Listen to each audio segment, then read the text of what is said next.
بسم الله الرحمن الرحيم والصلاة والسلام على أشرف المرسلين على سيدنا محمد وآل محمد.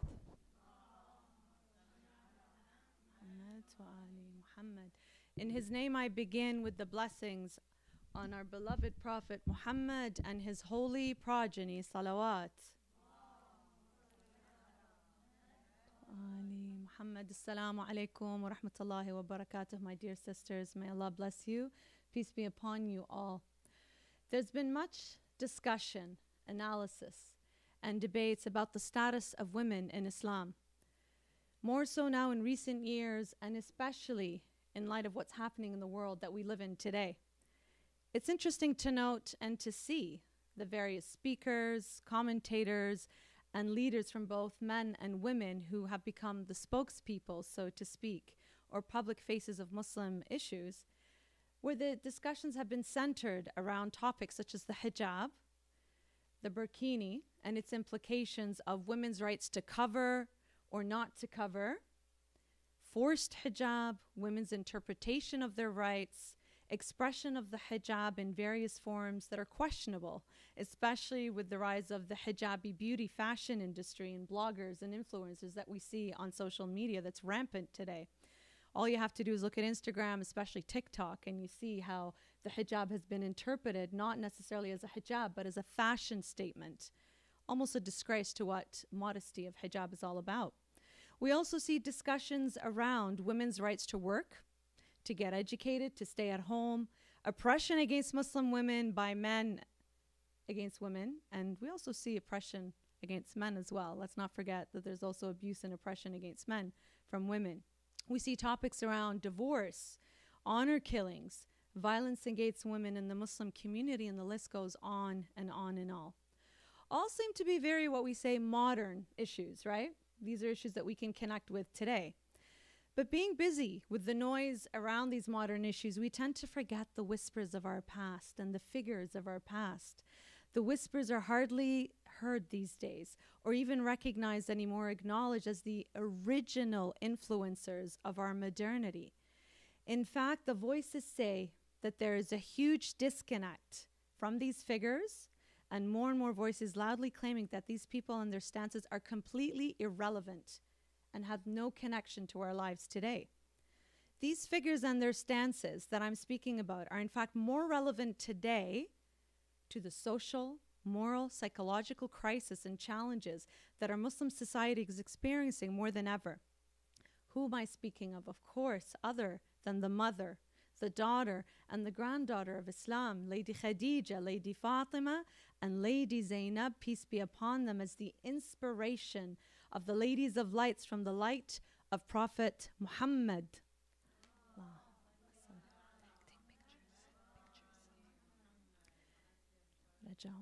It is an honor to be amongst those, the lovers of the Ahlul Bayt Salam Allah alayhim, remembering and mourning one of the most influential figures in history. You notice I didn't say woman, figures, because in fact she was a huge figure in history, and we're going to take a look at tonight, whom we are mourning. Lady Fatima az-Zahra, daughter of Lady Khadija and Prophet Muhammad. Now, before we get into the details of this great woman's life, let's first get into her history that led her to who we know today as Lady Fatima, and how she is a pivotal, timeless, influential role model that we all adore, follow, and is worthy of honoring and remembering. To do this first, let's take a look at her great mother, Lady Khadija, and how Lady Fatima later influenced Lady Zainab and beyond. Now, as we all know, during the Jahiliyyah period, female babies were buried alive, known as female infanticide. When they were born, because due to the mentality of the society at the time, females were seen as a disgrace, shame, something to be ashamed of, right? These women or these babies were seen as just another mouth to feed in the society. Women were seen as property of the male members of the families and the tribes, and they had no say in all aspects of their lives, including marriage and business, for example. So to say the least, one can only imagine the psychological impact of such an environment and how it shapes the young minds of both the boys and the girls growing up in such a harsh, cutthroat society. We know during this time, Lady Khadija was amongst the few women who stood out, and she did not fit into the oppressed stereotype of the times. She was a successful businesswoman who was well respected in the Quraysh tribe. She was sought after for marriage by the rich and the powerful, and she turned down all of those suitors, and she was known for her generosity and her high moral character. We all know the beautiful story of how she became the Prophet's wife. She proposed to him after she was impressed with his honesty and business dealings with her work. Now let's take a look at this formula, my dear brothers and sisters. Financially successful, she turned down marriages offers that didn't meet her standards, okay? And she asked the hand of a handsome man in her society who was also less wealthy. Now, is that not contemporary? Wouldn't you say that that's something a little bit that we can relate to in our times? Yet why is it that women today who follow this same example are labeled as feminist? Why is that, right? Or that they're following something outside of traditional Islam and are following some modern version of Islam. Yet we see this is an example that was laid by Lady Khadija 14 centuries ago, 1,400 years ago. That's a long time, right? Ironically, this is forgotten, and we still hear a lot of talk from the young men and women of today who say they cannot connect or relate to the women of our past. Yet, with this example, we see the very essence of what it means to be a strong, wealthy, independent, modern, and confident woman. In regards to Lady Khadija's wealth, Prophet Muhammad, peace be upon him, and his family was widely known to have said that Islam did not rise through Ali's strength and sword and Khadija's wealth. She irrigated Islam's early days when the Quraysh tribe forced a trade blockade against the early believers as a way to eradicate Islam. If you think about it, it's a Muslim ban, right? Something that we were exposed to not even a few years ago. This existed way back then when they're trying to get rid of Islam. The riwayat also explicitly document the relationship that the Prophet and Lady Khadija had for 25 years of their marriage. This laid down the blueprint for the family unit and the relationship, how partners should be with each other. She was the first of many, the first believer, the first after the Prophet to hear the voice of revelation, the first to offer prayers with the Prophet to Allah subhanahu wa ta'ala. She was the first wife, the first to aid, console, and support the Prophet on his mission, the first mother of believers, the only mother of believers that we believe in. This was the household that Lady Fatima grew up in, which we know later influenced Lady Zainab, peace be upon them all. Now we know in modern psychology, especially in research when it comes to child development, this illustrates the importance of having a stable, loving, supportive family unit where there's a healthy relationship between both parents that would create the environment where bonds of healthy attachment can be developed with the child and the parent when they see the healthy relationship with the parents. So this healthy attachment then would have a strong impact on the child's sense of self and development, as well as the confident connection and trust to the world around them. Now let's take this principle and apply it to the household of the Prophet. What kind of household did Sayyidah Fatima grow up in with the heavenly divine influences of both of her parents? What did she witness with their love that imprinted on her young life that later laid down the foundation of her marriage to Ali alayhi salam? What kind of love did she receive from her mother, although a very short 5 years, because her mother passed away when she was 5 years old? And how did that influence her love and caretaking for her father, husband, children, and community in the short years of her 18 years on this earth, which again, we know influenced Lady Zainab deeply later on. We know how she took care of her father in the early days after her mother passed away, and how she continued to console, support, and love him during those difficult times. We know how much she was loved revered and respected by her father with the famous way he used to stand up when she entered into a room. He took her by the hand and he sat her in his spot. He was often heard as saying, Fatima is a part of me. Fatima bud'atun minni.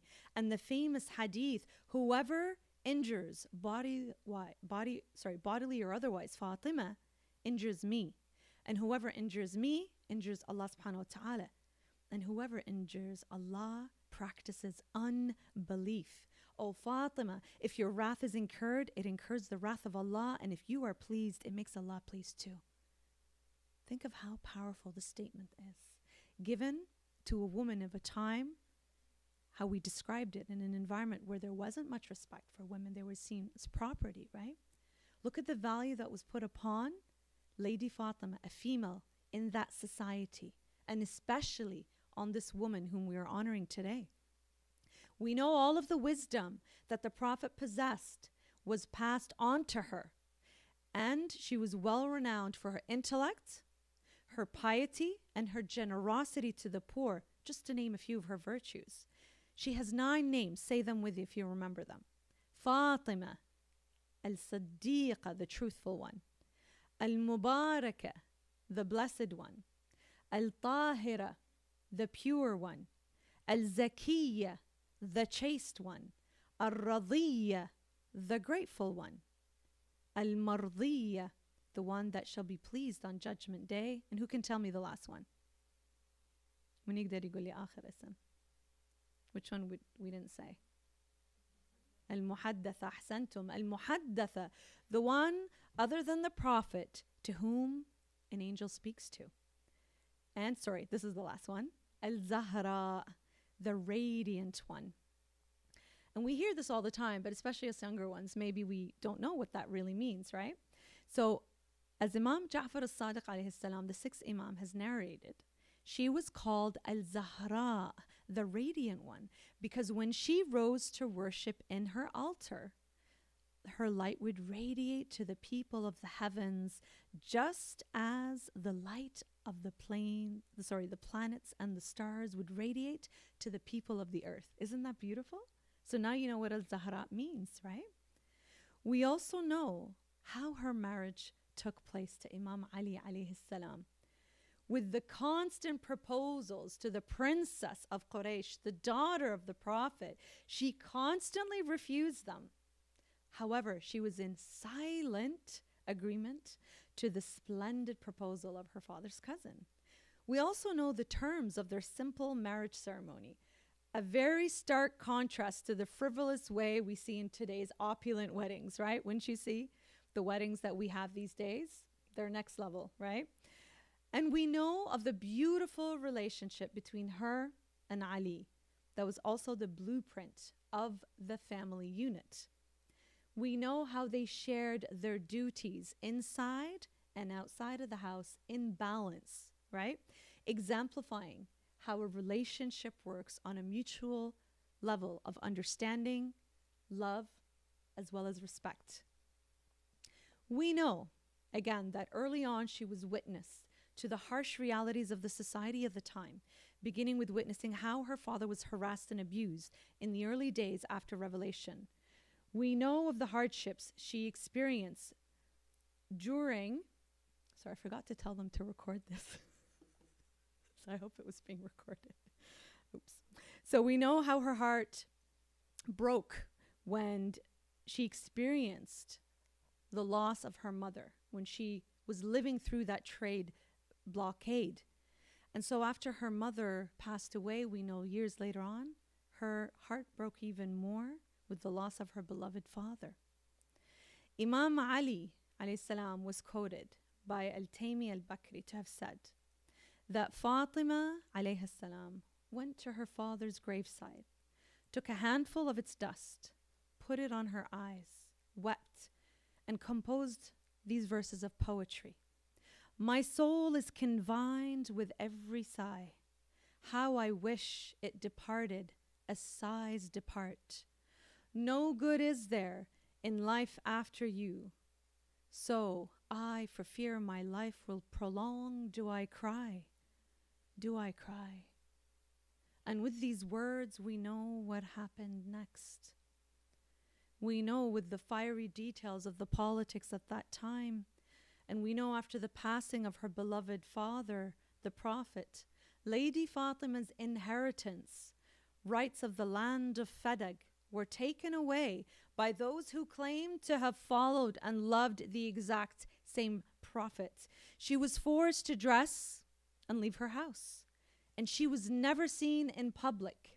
So you can imagine a woman, the daughter of the Prophet, who was never seen in public, dress and leave her house. And as described by Shaheed Muhammad al-Sadr's book, in his book Fadag in History, she was accompanied by her maids and some other women. And so she came with these women deliberately. They left her house and they walked, and a big crowd ensued behind them, deliberately, to grab attention of the people of the city, right? And they went to the mosque of the Prophet. In his book, Sayyid al-Sadr describes the gait of Fatima, how she walked. As I was doing this research, and I found this really fascinating, and everything that I'm presenting to you is things that we've come across before, and I'm presenting it from a psycho-spiritual perspective of the work that I do as a psychotherapist. So definitely not as a scholar, as an academic or a historian, but these are things that we can easily read and find, but I'm interpreting and looking at it from a psycho-spiritual perspective. If you think about it, from this angle, the gait of Fatima, the way she walked, resembled the gait of her father. So there was no mistaken in that society and at that time frame when she dressed and she left and she had that crowd of women and walking towards the Holy Prophet's mosque, it was her. They knew who it was. It was the daughter of the Prophet with that exact same walk. That is a huge influence. That would shake the ground if you think about it and how it would impact people, right? And it was there that she gave that powerful speech, al-khutbah al-fadagiyya, right? Where she outlined her rights of inheritance to her father, just as the other children of the previous prophets before. Now I encourage you to read and think about this powerful speech, where she glorifies her Creator in the most beautiful of words and testifies as to who her father was, his character, his demeanor, what the words of revelation of the Holy Quran meant, what the faith of Islam means through monotheism, the concept of jihad struggle, and who she is as the daughter of the seal of the prophets, and all of the hypocrites who so easily turned against the Prophet, and they denied to her through their own plans and their own goals and their own greed in this world. And she continued her wrath against those who took her rights with words that would put the words of the assailants to shame. But unfortunately, we see that there was no shame from these hypocrites at all. They had their own agenda against the family of the Prophet and Fatima az-Zahra. Now in this speech, we see a woman who is compelled, again, to leave her home, speak in front of an audience who no doubt had no plans to return her rights. And does this not echo the same rights that we see today taken away from Muslim women in our own community from people who say that they follow the Prophet and the family of the Prophet? Same thing. Those were hypocrites back then who called themselves the companions of the Prophet and the followers of the Prophet. Today, we see hypocrites within our own community that turns against the Prophet and the family of the Prophet and hurting the women in our own community. Of course, we know it gets worse for the story of Fatima. Not only were her rights taken away in this manner, we know how manipulation, threats, and harassment were known tactics to force people to the will of others, especially at that time. We only have to look at Karbala to see how people were manipulated and forced, right? So this force was used against this lady in unimaginable ways. So in an attempt to physically take Ali out of his house, to force his allegiance to the pseudo-Khalifate after the Prophet's death, these same people who claimed to follow and love the Prophet crushed the beloved lady behind the door of her home, breaking her ribs, piercing her with the nail on the burning door, and aborting her 5th child, Muhsin. We know she remained, and some riwayat say 40, 75, or 90 days, which is what we're honoring today, 90 days after the Prophet's passing, or rather when she first got injured, that she lived with this broken ribs. Can you imagine? If we cut our finger or twist our ankle, how much pain do we feel if we have a headache or a stomach ache? And it lasts for a while. How much pain are we feeling, right? So imagine this, an unhealing pain that gets worse and within a 3-month period, with the loss of your baby, a miscarriage, that in itself on its own has a lot of trauma. But it was a forced miscarriage. Your God-given rights forced away by hypocrites. Your beloved father recently passed. Your husband's divine succession and his rights denied. How did this Lady of Light bear these tragedies? And how did she bear them knowing what was going to befall her Hussein, her Hassan, her Zainab? How did she bear this violence and aggression? And this brings us to violence against women. Violence against a woman who spoke up for her rights, against the lady of all of the ladies of the universe, violence against the daughter of the Prophet Muhammad, violence against a woman whose husband cherished her, treated her with an exemplary manner in which a Muslim man is supposed to and expected to treat his wife. Violence from those, and this is the killer right there, who claim to revere and follow the Prophet Muhammad. Let that sink in there for a moment. As to whom this violence was perpetrated against.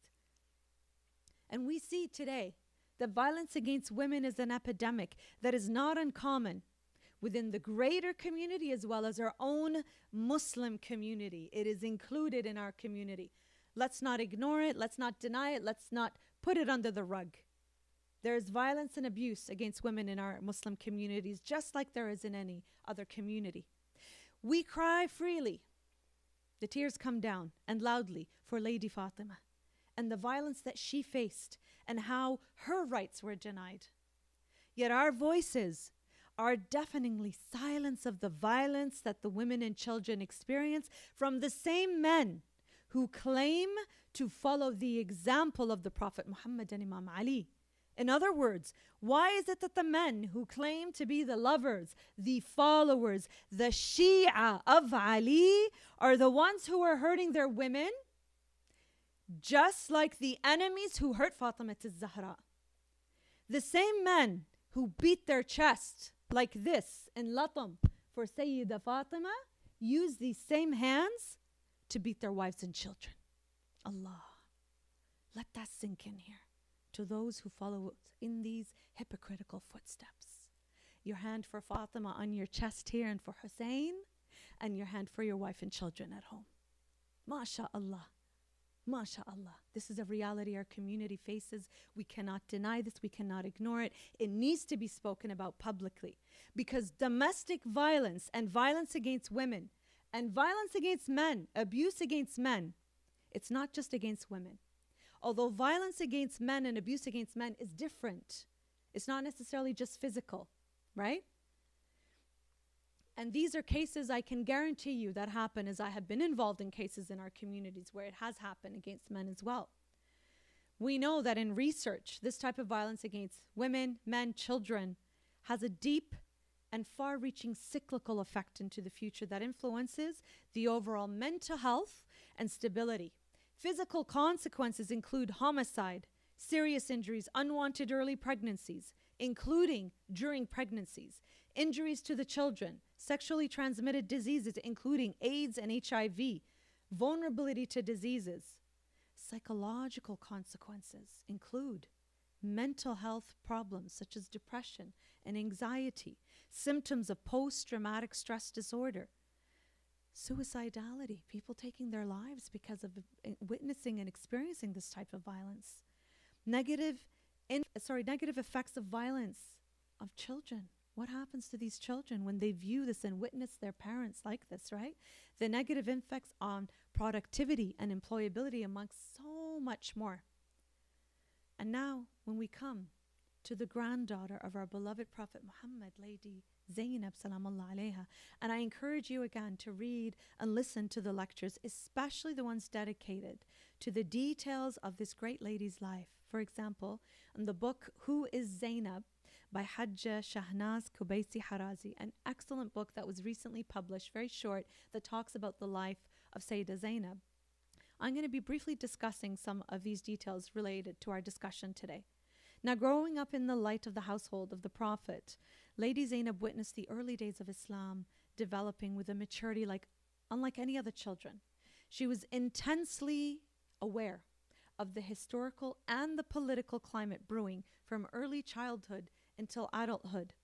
From the murderous power struggles of the Umayyad tribes, the leadership roles of her father, Imam Ali, and her brother, Imam Hassan, Lady Zainab tragically learned what the realities of Arabia, how it was against her family. Growing up, she also became known as the scholar without being taught, as described by her nephew, Imam Ali Sajjad, and she was sought after for knowledge, teaching the Holy Quran, the sciences of the hadiths, theology and hadith, all in the city of Kufa, where her father moved his administration to after he became Khalifa. She was known to be the most eloquent Arab woman of her time and the most devoted in worship, as described by Egyptian Fatimid period historian Hassan Ibrahim Hassan. The legacies from her mother and grandmother greatly impacted her and prepared her for what's yet to come in her life. It is as though the tragedies she endured from losing her grandfather, the vicious manner in which her mother parted this world, crushed behind the burning door, defending her imam of her time, and weeks in pain dying after the aborted Muhsin, all making Zainab Ummu Abiha, just like her mother was to Fatima, and caring for her siblings. Watching her beloved father struck on the head and his departure from his world on the night of destiny by the sword of the enemy. And her beloved brother, an imam of her time, poisoned through the hands of treachery, all preparing her and leading her to the trials and tribulations of Karbala and beyond. This she endured, all in order to save and preserve Muhammad's religion, to what defined her role and the savior of Islam and the imam. Even she was the leader of her time in very crucial moments in the history of Karbala. Now, when Imam Hussein decided to leave Medina after he was being forced to give allegiance to Yazid's illegitimate and corrupt claim to the imamate, she went with her brother, whom she was inseparable from birth. She knew she needed to be with her imam of her time, supporting him. Sorry, ladies, can we speak after? Ladies, خواتي بعدين نحكي إن شاء الله عافية بنص المحاضرة. صلوا على محمد وآل محمد. Please turn off the phone sounds, ladies, so that we don't get interrupted, inshallah. Another salawat, please. And the third, in your loudest voices, salawat. Allahumma salli ala Muhammad wa ali Muhammad. We knew from Sayyidah Zainab's stance, and we saw that she needed to be with her imam of her time, supporting him through the days ahead and during the battle of Karbala and beyond. We know all of the details of the thirsty hot days of Muharram that led up to Ashura. I'm not going to get into those details, but let's look at Karbala and beyond in a different perspective, which was all deeply influenced by Lady Zainab, or Lady Fatima, salamullah alayha. The post-traumatic stress that Lady Zainab and the captives, the Sabaya, they endured after Karbala is reminiscent of the refugee crisis that we have seen in the world today, and especially the genocidal attempts of the trauma that we see rampant. For example, we see the people of Afghanistan. Because they're Shia, they're being targeted, and you see how dispersed that they're being. That's because of them being followers of the lovers of the Ahlul Bayt. Now you can only imagine what kind of psychological horrors these women endured, right? As we, bystanders in this part of the world, are watching through social media, through the news, and so on and so forth. Now, go back in time to Lady Zainab. After the battle, what does she have to do? She had to protect the women, the children, and the Imam of her time, Imam Ali Sajjad, right? To preserve the lineage of her grandfather on earth. She put her own shock, her own grief, all aside, just so that she can protect them and everybody against the savagery of Yazid's army.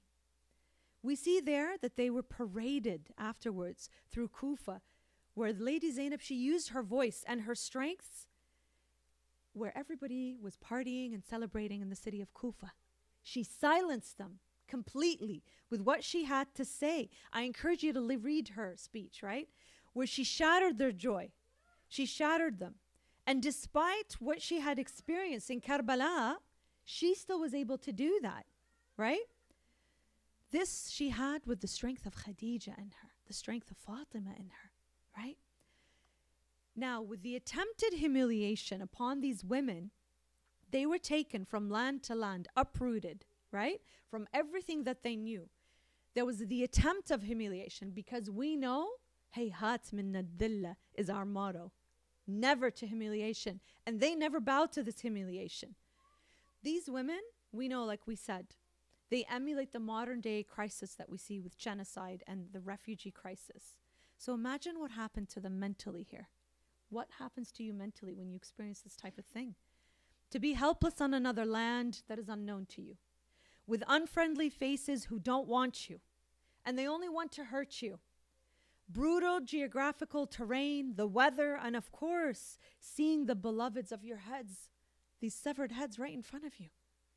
28 grueling days in the heat, the loss of so many children on that path along the way, and they reached Al-Sham in Dimashq, where Lady Zainab's famous speech shook the ground in the palace of Yazid, and it rendered grown men to tears with the realization of what they had supported. Lady Zainab was fearless in her stance, not wavering one bit, because she knew she had to deliver this message to save the true message of Islam and what Imam Hussein has sacrificed for. Because what did he stand for? What did he say? He said, if the religion of Muhammad does not stand upright except by my death, فَيَا سُيُوفْ خَذِينِي. So, oh swords, take me. So this is what she was trying to preserve. What he started, she saved to continue. And she was relentless in this speaking, no matter what they did to her, no matter what anybody didn't, even if they didn't want to hear it. She used the voice of her father. And she was beautiful in her splendor when she defied Yazid. And what did she say? Say it with me, my sisters. I see nothing but beauty. I see nothing but beauty. And this is a testament of what? Faith, of strength, and endurance. And this is a woman powerful in fulfilling her destiny and role as the preserver of Islam, and awakening that silent, sleeping consciousness of a nation, a corrupt nation. Now, if we take a closer look here, we can see, in fact, that there were moments during this time that she was the leader.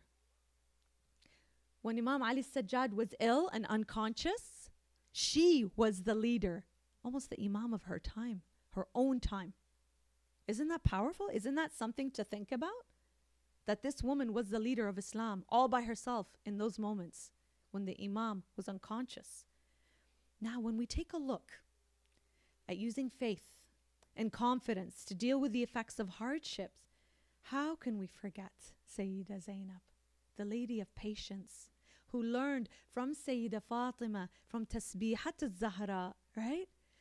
That was given to Sayyida Fatima from the Prophet as a gift and as a treatment, a therapy, you could say, for enduring hardships, using the tasbih of Allahu Akbar, Subhanallah, Alhamdulillah, as a source of treatment and therapy for you. This is the daughter whom we're talking about. Her faith, her stance, her power with dignity against the trauma she witnessed, against the hate that she faced. What does this epitomize? Strength, her light, and her guidance as a source of inspiration for all of us, men and women. Again, when we see her, with the words of, say it with me, I see nothing but beauty. Ma ra'ayta illa. Yes. Now, modern psychological research, as we get to the end here of wrapping up, shows that there's a strong tie and connection to religion, spirituality, and having an impact on how we deal with difficulties and challenges. So knowing what we know about Lady Fatima, Lady Khadija, and Lady Zainab, and the Ahl al-Bayt salam Allah alayhum, their deep faith and their piety exemplify to all of us, right? Us simpler people, how to endure difficulties, how to be patient with these tribulations. And for the more challenging their challenges were in their lives, the more they showed us how to stand up to them, how to endure and be patient. Now, surely these examples, any modern day woman and man can admire and learn from. And these stances from these ladies are ones that any Muslim woman today in her proper hijab needs to understand. More than ever, against the hate of Islamophobia, where we are considered the flag bearer. إحنا شايلين العالم, right? We are the flag bearer because we are the visible minority with the cloth on our head that represent Islam, that symbolize Islam in some way or another, right? So this Muslim woman needs to understand that this stance today so that she can stand up and speak for herself, not be fearful in the face of the enemy who choose to constantly bully and manipulate in order to take off that hijab. It's not easy to take off that hijab, or sometimes it can be easy to take off when you're bombarded, right? When you're bombarded by all the influences around you, right? But let's think about this. This Zainabi hijab that we have the honor of wearing today in honor of Sayyidah Fatima, right? Had it not been for Lady Zainab, her stance, her words on that day in front of Yazid, right? In that court, you and I today, my aunts, my sisters, my younger sisters, and anybody who's watching and listening with the hijab, we wouldn't know hijab today. We would not be wearing the hijab today. Whether it's abaya, whether it's the burqa, whether it's whatever kind of hijab, we would not know Islam as it is today and hijab had it not been for this woman. Right? Now, this shows you that there's nothing more beautiful on a woman than her confidence, like we see with these women here today. Now, an interesting point of view to think about is, couldn't Lady Zainab just order the grounds to be raised and the skies to fall down amongst these enemies? Right? Or upon the tyrant in Sham? Why did she even bother to conduct so many speeches in Kufa along the way, in every city they went to, and in Sham? Why? Again, there's an importance here to think about. It's to make a strong stance to propagate and solidify the foundation, essence, and legacy of our faith, and to show that when necessary, women, us women, we need to stand up in our communities against injustice, whether it's inside of our community or outside of our community, right? And this just shows us women today, we have a vital role, عندنا دور خاص ومهم in our community, and not just the stereotypical gender roles that are enforced by our patriarchal attitudes, right? Don't forget this, my sisters. Now quickly, let's go back to Lady Zainab here and understand something. Upon the return to the city of their grandfather, our beloved Zainab was left in deep mourning, as were the rest of the ladies and the children in Imam Zain al-Abidin alayhim salam, where they were finally allowed to process and grieve the shocking losses of their beloveds. We know how Imam Ali Sajjad spent the remainder of his life in tears, right? In grief. And he never once drank water without his harshness of tears coming out in sadness in remembrance of his thirsty father and family. We know that Lady Zainab passed away within a year. Some historians say 6 months. And there's a few theories around that. Some say it was the grief that she experienced that caused that. Some scholars say, no, she was murdered. She was martyred. Because if you think about it, every imam of their time was murdered. Why? Because they were propagating the message of Islam, the true message. She was propagating the message of what happened to Imam Hussein, which caused a revolution, a reawakening of that time, right? So some theories say that she was actually martyred. She was taken from Medina, where she was, and taken to Sham, imprisoned there. And this is where we know where she had passed away. So it's a wonder that we see that people around us who are affected by trauma in their lives, how it impacts them, whether it's violence, whether it's abusive relationships, child abuse, sexual abuse, high conflict divorces, loss of family and friends. All of these have devastating effects on the human mind. So we see how this can affect our mental health, our overall well-being, الصحة النفسية العقلية, how it can be impacted by these types of trauma, right? And these struggles, if we don't take care of them, they can overtake us. And we need to learn how to overtake these struggles before they overtake us. Yet we still see that there is still so much stigma and stereotypes around those who try and do get help. And so I say, please, to all of those who do need the help, don't stop. Go and seek the support that you need, whether it's our gathering here, whether it's outside of here. You know, go and ask for help if you are struggling. Come talk to me if you like. I'll refer you to somebody, right? And we see how these women of Karbala, they grieved and supported one another. They made majalis. They created gatherings, right? To help grieve and support one another and cope with the losses of their beloveds. And of course, to remind themselves constantly. So we need to use that same example of love and support that they did in our own communities. So, based on our discussion of what we talked about, the environment of women during the pre-Islamic period, the early days of Islam, during the days of Lady Khadija, Lady Fatima, and Lady Zainab, we can clearly see at that time that these dear ladies, they are not far removed from the modernity that we live in and the struggles that we experience today. To learn from them is to embody their virtues, their characters, their business savvy, right? Did you know that Sayyidah Fatima al-Zahra, Fadag, was used as a socio-economical project for her? And the women, did you know that? They grew on that land. They sold and they bought. And it was a source of income for the women at that time and those who were impoverished. Look at that. This is an example from her business savvy as well, right?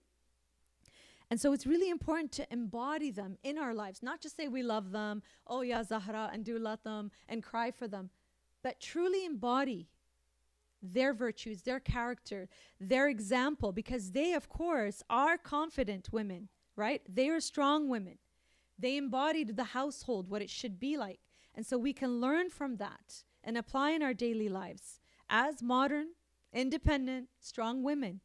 To love these women is to strive towards what they stood for, and especially through the troubled times that we experience today. So women empowerment, it comes clearly through these ladies, and not, my dear sisters, through the modern feminist role models that a lot of our young women look up to today. So why do we do that when we have the original influencers of the time, the original women of empowerment? They're forgotten and they're replaced by feminists today, right? These Western feminists, they only came about in the last century. And what did they do? They came about supposedly liberating, right, and emancipating women rather from the shackles of male dominance through some victories like voting, have a career, but they also liberated themselves through shortening of the clothes, exposing of the skin and her body. They're used as sex objects. They're not really respected if you think about it. Now this in turn, their liberation has flipped on us as Muslim women, wouldn't you say? Right? Onto the covered Muslim woman, the modest Muslim woman. And we're considered oppressed because we choose to cover, right? Of what we allow the world to see of ourselves. So we're considered oppressed because we choose what we allow others to see of us. How does that make sense? Wouldn't you say that's pretty a modern idea?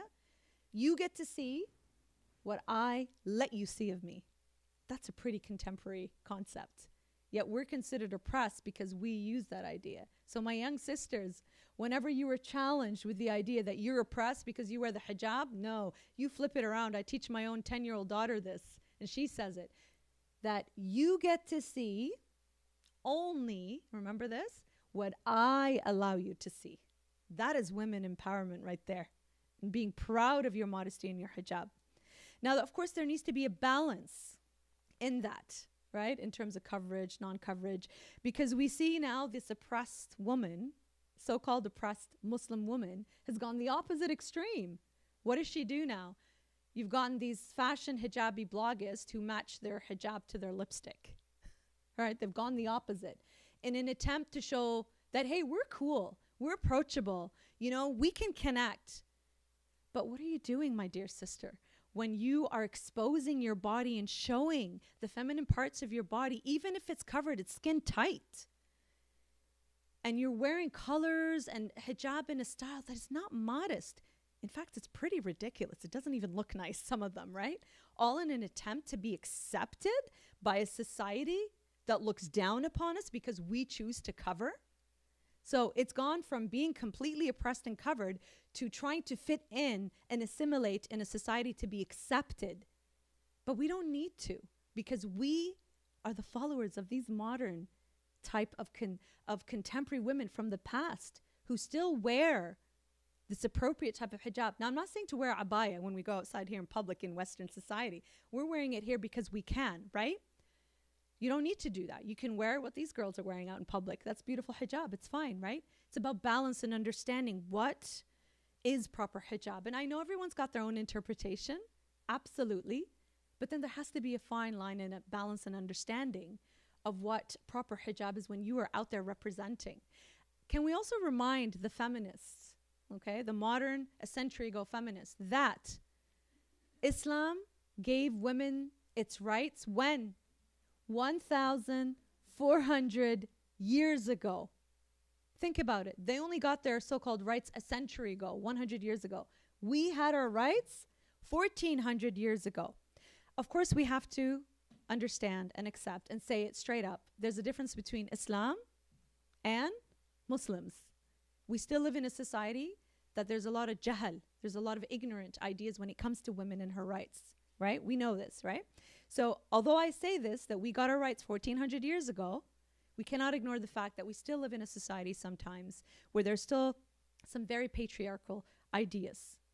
However, we can see again, to wrap up, that as Muslim women, we have a lot to be proud of, because we are the daughters and the lineage of Lady Khadija, of Lady Fatima and Lady Zainab, and especially Lady Fatima tonight, whom we are honoring, the woman who stood up for her rights in her time against the hypocrites of her time and showed us the status of women in Islam.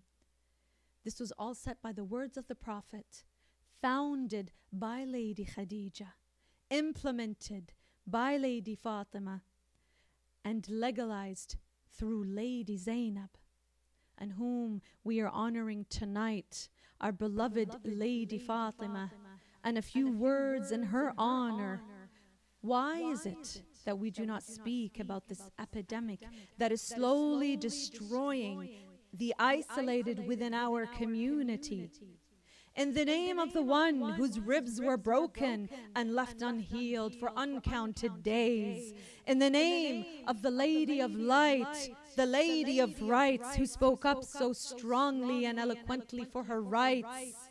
In the name of the Lady who wanted recorded in history with the eternal message to witness her plight, that what was usurped from her after the death of a father so dear to her, she requested from her beloved, who cried brokenly for her, that she was a flower from heaven who came and went, but whose scent shall forever remain in his mind, to be secretly buried as a sign and symbol of her rights, taken away from her, and a blatant sign of her eternal displeasure against the usurpers, that whomever hurts her father, and whomever hurts her father hurts the Creator. In her name, Let's honor her rib and break no more ribs and dreams shattered in lost hope of love in the cycle of abuse,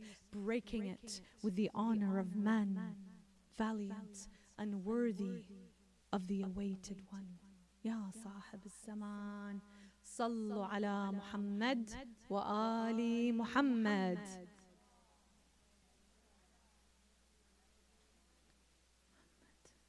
طيبوا مجلسكم بالصلاة على محمد وآل محمد.